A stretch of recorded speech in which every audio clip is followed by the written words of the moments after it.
করার চিন্তা ভাবনা আমরাও করব না। যে বাংলার জমিনে, যে বাংলার মাটিতে আমার মহাপ্রভু এসেছে, দয়ার অবতার, করুণার অবতার, প্রেমের অবতার এই বাংলার মাটিতে এসেছে। কোন মাটিতে? বাংলার মাটিতে। সেই বাংলা আমার জন্মভূমি, আমি গর্বিত। আর এই বাংলাকেই আমরা ভালোবাসি, নাকি বাসি কিনা?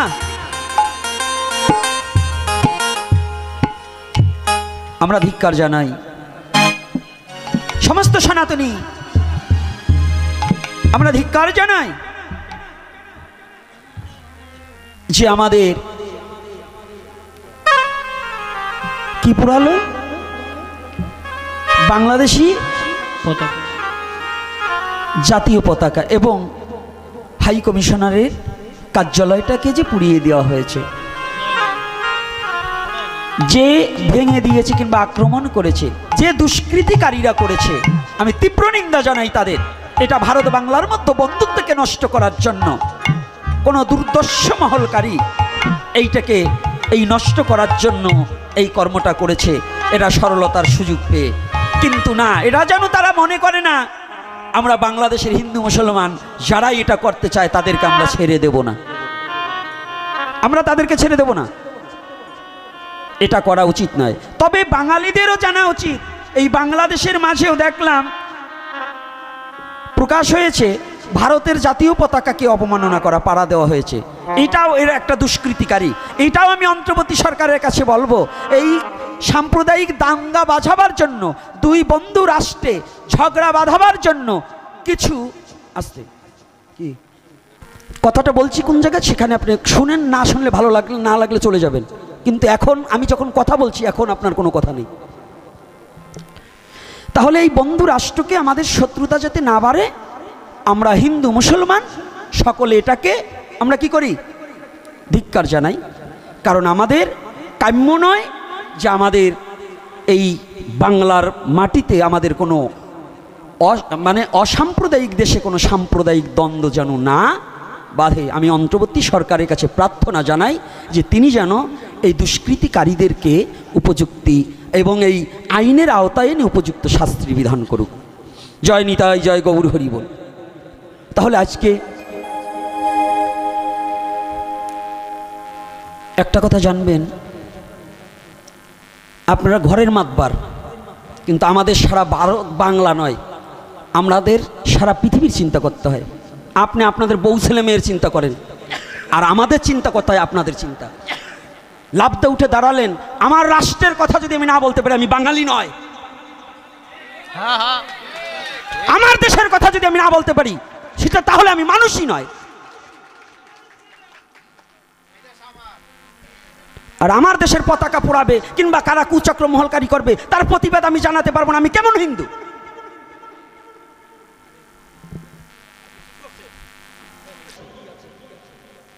এটা জেনে রাখবেন। তাহলে আমার কথা হচ্ছে, আমার পিছনে লোক লাগানো এখনো এখানে আছে। এখানে তো কয়টা লোক? 35,000 লোক যেখানে প্রোগ্রাম করেছি, 35,000 লোক। তারপরেও আমার কথাটা হচ্ছে, এখানে আমার কথাটার মধ্য দিয়ে অন্তত মহাপ্রভু যেন কৃপা করে কোনো জাতিকে ছোট করার জন্য, কোনো মানুষের ক্ষতি হোক, এ কথা আমি বলতে চাই না। মহাপ্রভু, যে মহাপ্রভু, এই মহাপ্রভু পর্যন্ত তার স্বধর্মকে রক্ষা করার জন্য আন্দোলন করেছিলেন, করেনি? চৈতন্য চরিতামৃতে নেই? আপনি জানেন কুরুক্ষেত্রের রণাঙ্গনে যুদ্ধটা হয়েছিল মাতৃভূমিকে রক্ষা করার জন্য। এই কোন ভূমিকে? কি বুঝাতে চান আমাকে? কিছু না বুঝলেও এইটুকু বুঝি, কম পড়লে বুঝি। বোকা বটে কিন্তু এত বোকা নই, বোকা বটে কিন্তু এত বোকা নই। লেখতে না জানলে কেউ মুছার জম আছে। তো যাক, চরণে হাত রেখে বলছি, কেউ কষ্ট পাবেন না। রাধে রাধে। কারণ আমার কথাটা হচ্ছে ওখানে নয়, যখন কথাটা রানিং চলবে আপনি আমাকে বলবেন, এরপরে আপনি 10টা কথা বলবেন, আমার মাথা ঠান্ডা থাকবে। কিন্তু যখন কথা বলবো সব কথা মুখস্থ এবং কণ্ঠস্থ নিয়ে বসা যায় না। আপনাকে বুঝাতে পারবো না আজকে দেখুন কুচক্র মহলকারীর যে চিন্তাটায় আজকে আমাদের একজন লয়ারকে হারাতে হয়েছে চট্টগ্রামে, সেইটা দায়ভার কাদের উপর চাপিয়ে দিয়েছে এটা আপনি বুঝবেন না। আজকে কারা কি করে গেল, দায়ভারটা আমাদের উপর চেপে গেল। কিন্তু সনাতনী জাতি কোনো সহিংসতা চায় না, কিন্তু এই সাম্প্রদায়িক দ্বন্দ্ব বাঁধাবার জন্য আজকে একজন লয়ার আমাদের মাঝ থেকে চলে গেল। কত অল্প বয়স জানেন, আপনাদেরকে কি বুঝাবো, অল্প বয়স একটা বাচ্চা আলিফ, একটু বাচ্চা, ছোট বাচ্চা। জানেন এই কুচক্র মহলকারীর কারণে আজকে ওই ছেলেটাকে যে হত্যা করেছে, যারাই করেছে, আজকে ওই বাচ্চাটা নিঃস্ব হয়ে গেল। বাবা বলে ডাকবে এই জায়গাটা তার রইল না। কিন্তু জানেন এই ক্ষোভে, এই মিথ্যা প্রচারণার কারণে আমাদের একটা অ্যাডভোকেট আজও মৃত্যুর সাথে পাঞ্জা লড়ছে। জানেন আপনাকে কি বলবো, আপনি এটা বাবা বুঝবেন না, মনে কত যন্ত্রণা। আইসিতে ভর্তি কেন? আমার বাংলার এই সন্তানগুলো হিন্দু আর মুসলমান নয়, এরা তো আমার জাত, আমার বাঙালি জাতি। আজকে আমি সবার কাছে করজোরে বিনয় করে বলছি, আমার এই মেসেজগুলো, আমার ইউটিউবগুলো যেখানে যেখানে পৌঁছিয়ে যাবে, সবার কাছে আপনারা সহিংসতা বন্ধ করুন। আমরা হিন্দু, মুসলমান, বৌদ্ধ, খ্রিস্টান এই বাংলার মাটিতে জন্মেছি, বাংলার মাটিতে গর্ব করে বাঁচতে চাই। আমরা কেউ কারো প্রতি যেন হিংসা বিদ্বেষ না ছড়িয়ে যেন ভালোবাসার প্রীতির বন্ধনে আবদ্ধ হতে চাই। এইটাকে আমরা সবাই যে যেখান থেকেই কুচক্র মহলকারী বাবা সবাইকে আমি অনুরোধ করছি, আপনারাও যারা ফেসবুক যারা চালাচ্ছেন, কোনো উস্কানিমূলক কথা কোনো ফেসবুকে লেখা যাবে না। এটা যুবক সমাজের কাছে আমার অনুরোধ। কোনো উস্কানিমূলক যে কথায় সমাজের জাতির মানবের অকল্যাণ হবে সে সম্বন্ধে কোনো কথা লেখা যাবে না। কি আমার কথাটাই কি একমত আপনারা? কি মায়েরা কি বলেন? আমি কি অন্যায় কিছু বলছি? তাহলে ভগবানকে না ডাকলেও ভগবান ডেকে লবে কোথায়? সেটা কি? সেটা হচ্ছে ষড়গোস্বামী, যাকে বলছি গোস্বামী অষ্টজন। ষড়গোস্বামীর নাম অনেকেই জানে, 8 জন গোস্বামীর নাম অনেকে জানে না। কি আপনারা 6 জন গোস্বামীর নাম শোনেন না বেশি? শ্রীরূপ সনাতন ভট্ট রঘুনাথ, শ্রীজীব গোপাল ভট্ট, দাস রঘুনাথ। আরও 2 জন গোস্বামী আছে, তিনরা এনাদের আগে। এনাদের আগে কি সর্বপ্রথম বৃন্দাবনের মহাপ্রভুর নির্দেশে 2 জনকে পাঠানো হয়। তারা হচ্ছে লোকনাথ গোস্বামী আর ভূগর্ভ গোস্বামী। কোন গোস্বামী? লোকনাথ আর ভূগর্ভ। এই ভূগর্ভ গোস্বামী আর লোকনাথ গোস্বামী গুপ্ত, আর এই 6 জন হচ্ছে ব্যক্ত। এই 6 জনের মধ্যে বিদগ্ধ ছিলেন কি গো? সনাতন। কে ছিল? সনাতন গোস্বামী। সনাতন গোস্বামী কে ছিল জানেন তো? এনার নাম কি ছিল জানেন? সনাতন তো পরে নাম হয়েছে, মহাপ্রভু কৃপা করে দিয়েছে। এর নাম ছিল সাকর মল্লিক। নাম কি? সাকর মল্লিক। এর আদিঅন্ত জন্মভিটা কোথায় জানেন? এই রূপ সনাতনের আদিঅন্ত জন্মভিটা কোথায়? হ্যাঁ, এই একজনের কথা সত্য, এই বরিশালে। পৈতৃক ভিটা কোথায়? বরিশালে। তাই এই সনাতন ছিল হোসেন শাহের আমলে। আমরা এখন যাকে কেশিয়ার বলি, কোষাধ্যক্ষ বলি, আর তখন বলতেন অর্থমন্ত্রী। তাহলে একজন অহিন্দু, একজন মুসলমান রাজত্বকালে একজন হিন্দুকে অর্থমন্ত্রী করা মানে কি? সে কতটা বিশ্বাসস্থ? কি বিশ্বাসস্থ না হলে কি সম্পূর্ণ অর্থের দায়িত্বটা কি তার কাছে দেবে? দেবে বাবা? দেয় না। সনাতন গোস্বামী বড়, রূপ হচ্ছে বয়সে ছোট, কিন্তু রূপ গোস্বামী মায়ার বন্ধন এবং অর্থের বন্ধনকে কেটে অনেক আগেই চলে গেলেন শ্রীরাম বৃন্দাবনে মহাপ্রভুর পরশ পেতে। এবং মহাপ্রভুর নির্দেশে বৃন্দাবনে চলে গেলেন। বৃন্দাবনে বসে একখানা পত্র লিখে দিলেন, সনাতনকে পত্রখানা দিয়ে দিলেন, ভাই দাদা, এখনো যে অর্থের মায়ায় তুমি ঘুমিয়ে আছো,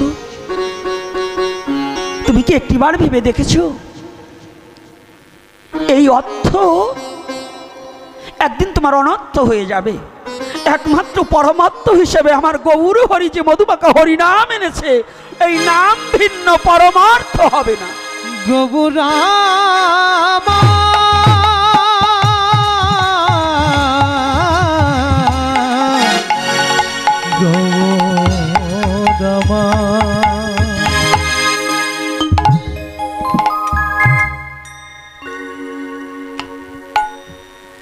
পত্রখানা পেয়েছে, একই চমকে উঠেছে। আমার ভাই নিচে লিখেছে, দাদা এখনো সময় আছে, যদি পারো একটিবার প্রেমের অবতারী দয়ার ঠাকুর গৌর হরির চরণে এসে আত্মসমর্পিত চিত্ত করো। সনাতন সেই হতে উন্মাদ হয়ে গেলেন, পাগলের মতো আচরণ করতে লাগলেন। কিন্তু হোসেন শাহ মনে মনে চিন্তা করলেন, তাই তো, এমন সুবুদ্ধি অর্থ মন্ত্রীকে যদি আমি পরিত্যাগ করে দেই, ওকে পাগল হলেও আমার এই রাজপ্রাসাদের মধ্যে আটকিয়ে রেখে ওর বেতন দেবো, তথাপি ওকে কখনো ছেড়ে দেব না। লোককে কিন্তু কেউ ছাড়তে চায় না, বিশ্বাস্ত লোক। কিন্তু সনাতন তো পাগল হয়নি, সনাতন নামে পাগল হয়ে গেছে। সনাতন মহাপ্রভুর নাম শোনার সাথে সাথে আজ উন্মাদ হয়ে গেছে। পাগল কয় প্রকার বোঝেন তো? এক প্রকারের পাগল আছে, পাগলের সুখ মনে মনে কাগজ কুড়ায় টাকা গোনে, আছে না? একটা ভাবের পাগল, একটা লাভের পাগল, একটা প্রেমের পাগল, আর একটা বাজে কথার পাগল, আছে কি না? আর একজন পাগল আছে পাও লম্বা মাথা গোল, তারেও কয় লোকে বলে পাগল। আর একজন পাগল আছে কিছু পাইয়া করেছে গোল, তাকেও লোকে বলে পাগল। সে সদাই বলে হরি বল হরি বল হরি বল, এটাও পাগল।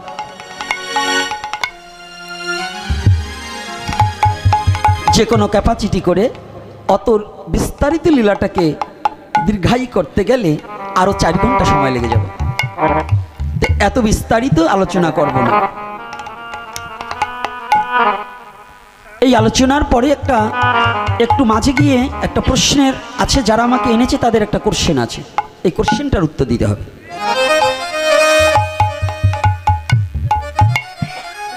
সনাতন গোস্বামী যখন পাতরা পর্বত পার হয়ে এদিকে মহাপ্রভু বসে আছে চন্দ্রশেখরের ঘরে, কোন দিন আমার সনাতন আসবে, সনাতনকে আমি কৃপা করব। কেউ পেতে চায় আর কেউ দিতে চায়। রাধে রাধে। ভগবান নেমে আসে করুণায়, আর ভক্ত উঠে সাধনায়। সাধনার আর করুণা যখন একাকার হয়ে যায়, সাধনার করুণা, এই দেহের মধ্যেও সাধনার করুণা, কুলকুণ্ডলিনী শক্তি, এটা কি কর্ম করলে করুণা হয়? শ্রীকৃষ্ণ সাধনা হয়, সাধিতে পারলে তাকে কি হয়? সাধনা হয়। সাধনায় কুলকুণ্ডলিনী শক্তিকে জাগ্রত করতে হয়। আর করুণা মানে কি? ইনি নেমে আসে আর উনি জীবাত্মার পরমাত্মা দুজনে মিলন হয় কোথায়? দ্বিদলে। এই অবস্থা যখন হয় তখন হৃদয়খানা বৃন্দাবন হয়, আর ওই হৃদয়ের মধ্যেই রাধা গোবিন্দ লীলা দর্শন করতে পারা যায়।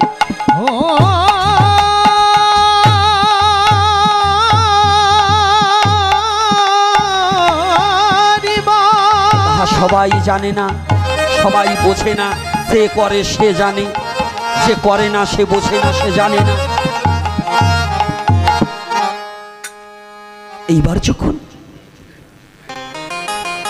গৌরহরি বসে আছে, কতদিনে আমার সনাতন আসবে গো?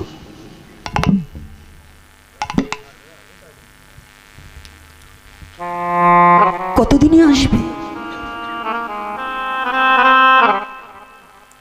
মহাপ্রভু বসে আছে। এদিকে পাতরা পর্বত পার হয়ে ওখানে অনেকটা গ্যাপ রেখে গেলাম। সনাতন ছুটে চলেছে। কোথায় মহাপ্রভু? প্রভু, আমি কি তোমার দেখা পাবো না? কতদিনে আমাকে কৃপা করবে? আমি ওই তোমার যুগল চরণ দর্শন করে আমার এই অযোগ্য পাত্রখানা তোমার চরণে বিকিয়ে দেব। কবে? এমন দিন কবে হবে গো? যখনই এ ভাবনা নিয়ে সনাতন কাঁদছে আর হাঁটছে আর মধুমাখা হরিনাম করছে। হরিনাম করিতে করিতে সনাতন এগিয়ে যাচ্ছে। এদিকে ভক্তমুখে সংবাদ পেয়েছে চন্দ্রশেখরের ঘরে আমার প্রেমের অবতারী শ্রীমান গৌর হরি চন্দ্রশেখরের ঘরে আজ অনেক দিন যাবৎ আছে। কিন্তু তখন তো গাড়ি ঘোড়া নেই। হেঁটে যেতে যেতে সনাতনের বড় চুলদাড়ি নখ হয়ে গেছে।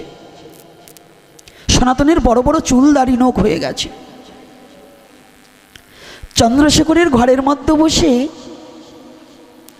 ভগবান গৌরহরি ভক্ত সঙ্গে কৃষ্ণ কথা আলাপনে মত্ত আছে। বহু ভক্ত নিয়ে হয় নাম সংকীর্তন, অন্তরঙ্গ ভক্ত নিয়ে হয় কি প্রেম আস্বাদন কিংবা রস আস্বাদন। রাধে রাধে সবার দ্বারা সব কাজ সম্ভব হয় না, সবাইকে নিয়ে হরিকথা বলা যায় না। তো এইবার কি করেছে? চন্দ্রশেখরের বাহিরে এসে দাঁড়িয়ে আছে। বাবা আর ডিস্টার্ব করো না, ঠিক করো, আমার কিবোর্ডটা নষ্ট হয়ে যাবে। যন্ত্রপাতি তো ইলেকট্রিক্যাল যন্ত্রপাতি, এরকম বারে বারে যদি আপ ডাউন করে আমার কিবোর্ডটা কেটে গেলে কিন্তু তোমাকে আমি পাবো না। জয় শ্রী রাধে। কথাটা একটু থাকতে হবে। চন্দ্রশেখরের ঘরের মধ্যে মহাপ্রভু হরি কথায় মগ্ন, কিন্তু কি করেছে জানি?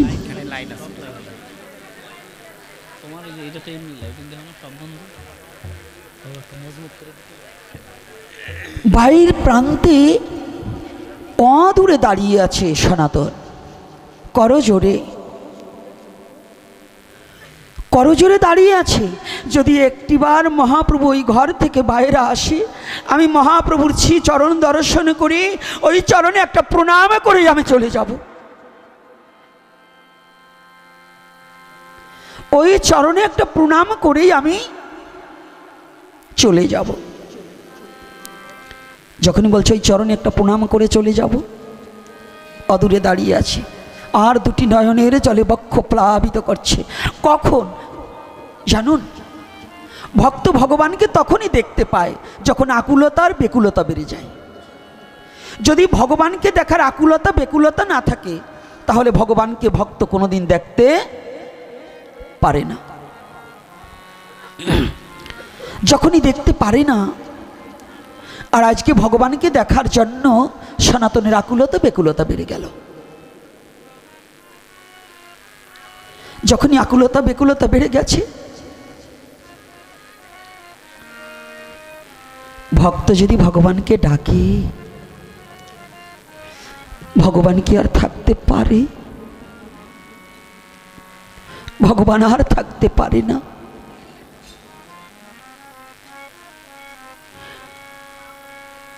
বৎস যদি গাভীকে হাম্বা রবে ডাকে,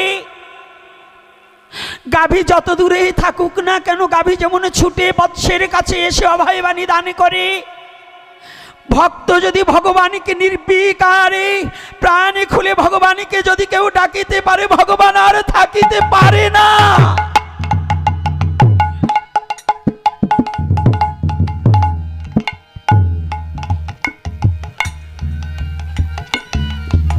ভগবান ঠিক ভক্তের দ্বারে এসে দেখা দেয়।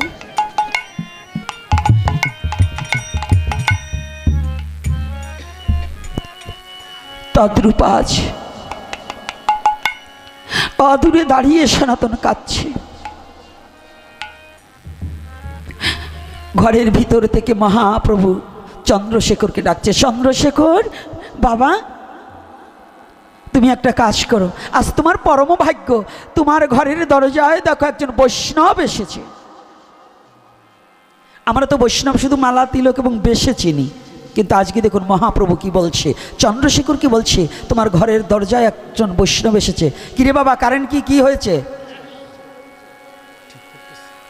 একটু ব্যস্ত করো বাবা, একটু ব্যস্ত করো। এইবার চন্দ্রশেখর দাঁড়িয়েছে মহাপ্রভুর ঠাই। প্রভু বলছে তোমার দ্বারে একজন বৈষ্ণব এসে, তাকে বুলাহ। এই যে বুলাও কথাটা কিন্তু উড়িয়া ভাষা। বুলাও কথাটা কি? উড়িয়া ভাষা। বুলাও কথাটা কিন্তু এবং ফার্সিতেও ব্যবহার করে অনেক সময়, কিন্তু বুলাও কথাটা হিন্দুর নয়, এটা নয়, শাস্ত্রে উল্লেখিত আছে বুলাহ। তাহলে বুলাও মানে ডাকো। চন্দ্রশেখর দৌড়িয়ে গিয়েছে ঘরের দরজার কাছে, গিয়ে দেখে একজন দরবেশ দাঁড়িয়ে আছে, মুখে কোনো কথা নেই, চোখের জল অবিরল ঝরছে। সনাতনের ইচ্ছা আমার প্রভুর বদনখান আমি কখন একটু দর্শন করব, দর্শন করিতেই হবে।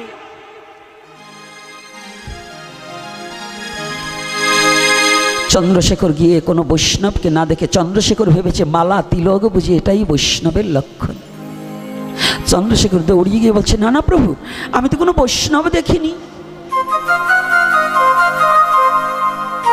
চন্দ্রশেখর, তাহলে কাকে দেখেছো? আমি ওখানে একজন দরবেশকে দেখেছি।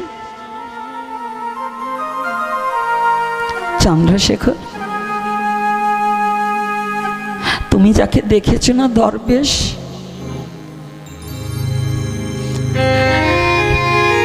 তুমি যাকে পাগল মনে করেছো, এ যে পাগল নয়, এ যে মধুমাখা হরি নামের পাগল হয়ে ছুটে এসেছে তোমার দ্বারে, এ যে সাধারণ কোনো মানুষ নয়।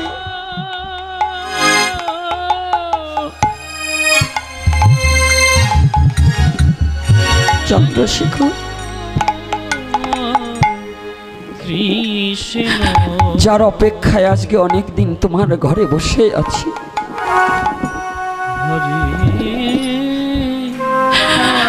যার অপেক্ষায়, যাকে আমি দেখার জন্য বসে আছি, একটি কথা ভাবুন, যার চরণ দর্শনের জন্য যুগী পায় না যোগ সাধনে, ব্রহ্মা পায় না ব্রহ্মজ্ঞানী, সেই গৌর হরি তার পরম প্রিয় ভক্তের জন্য বসে আছে দেখার জন্য।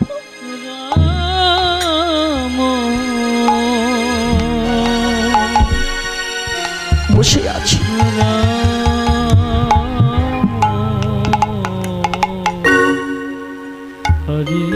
যখনই বসে আছি, চন্দ্রশেখর উনাকেই ডাকো। চন্দ্রশেখর বলছে, ভক্ত মহাপ্রভু আপনাকে ডাকছে।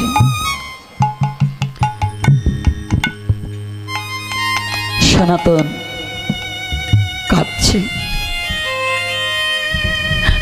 প্রভু আমি তোমাকে ভুলে গেলেও তুমি আমাকে ভুলোনি। আমি তো ভুলের মাঝে পড়ে তোমায় ভুলে বসে আছি, তুমি যে আমাকে ভুলোনি দয়াময়, আজও তোমার আমার কথা মনে আছে। মনে আছে, তুমি আমাকে ভুলোনি প্রভু।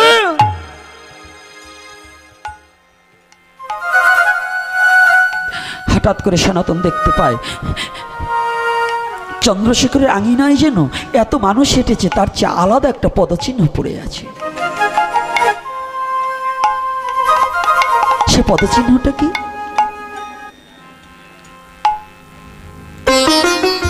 সবার চেয়ে আলাদা মহাপ্রভুর পদচিহ্ন। যখনই মহাপ্রভুর পদচিহ্ন পড়ে আছে,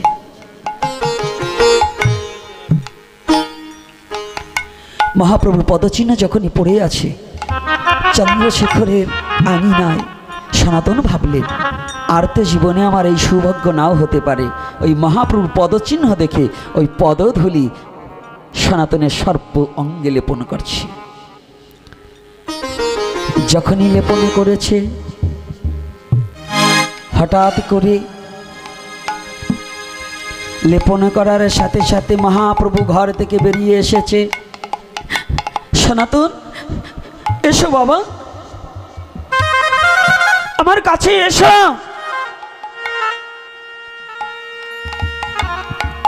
ভগবানকে সবাই ডাকছে আর ভগবান ভক্তকে ডাকছে, আমার কাছে আসো। সনাতন পিছিয়ে যাচ্ছে, না না প্রভু তুমি আমাকে ছুঁয়ো না, আমি অস্পৃশ্য, আমাকে ছুঁলে তুমি অপবিত্র হয়ে যাবে, দয়াময় আমাকে তুমি ছুঁয়ো না। দেখুন ভাবটা কি, সনাতনকে মহাপ্রভু ধরতে যাচ্ছে আর সনাতন পিছিয়ে যাচ্ছে। না না প্রভু তুমি আমাকে ছুঁয়ো না। মহাপ্রভু দুটি হাত পা সরিয়ে দিয়েছে। সনাতন একটিবার আমার কাছে আসো, তোমাকে ছুলে জগৎ অস্পৃশ্য হলেও আজ আমি বলছি, আজ আমি তোমাকে স্পর্শ করে আমি পবিত্র হব। কৃপা করে তুমি একটিবার আমার কাছে ছুটে আসো।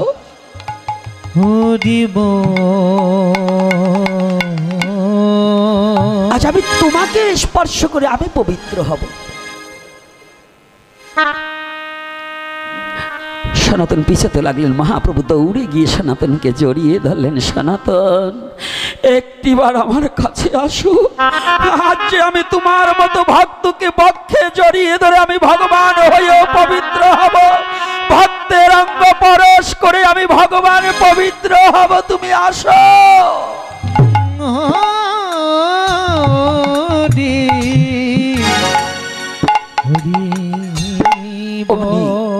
সনাতনকে দৌড়ে গিয়ে ভগবান গৌর হরি জড়িয়ে ধরলেন।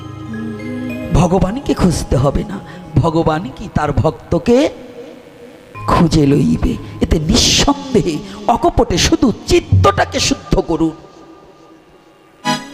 কোনটা? চিত্তটাকে শুদ্ধ, আত্মাটাকে পরিশুদ্ধ করুন। মনের দুয়ার খুলে ভগবানকে ভালোবাসুন, না হলে আমাদের জীবনের আর কোনো গতি হবে না। এই চিত্তটা যতদিন পর্যন্ত না থাকবে। আর শুধু ভক্তজন, আমার প্রশ্নের উত্তর না দিয়ে যেখানে প্রশ্ন করেছি উত্তর দেব, লীলাটা এখানে একটু দাঁড় করিয়ে রেখে যাই। আর পিছনে বাবা তোমরা চলে যাও, একেবারে পিছন থেকে। আপনাদের ভিক্ষার উপরে আমাদের জীবন চলে। এই ভাগবতের দক্ষিণা স্বরূপে যুব সমাজ এবং মাতৃমণ্ডলী পিতৃমণ্ডলী যার যেমন সামর্থ্য আছে সেই অনুপাতে দেবেন। উঠবেন না, একজন উঠবেন না, আলোচনা চলবে, ওরা পিছনে থেকে শুরু করে আসবে। আপনার যার যেমন সামর্থ্য আছে সেই অনুপাতে দান করবেন।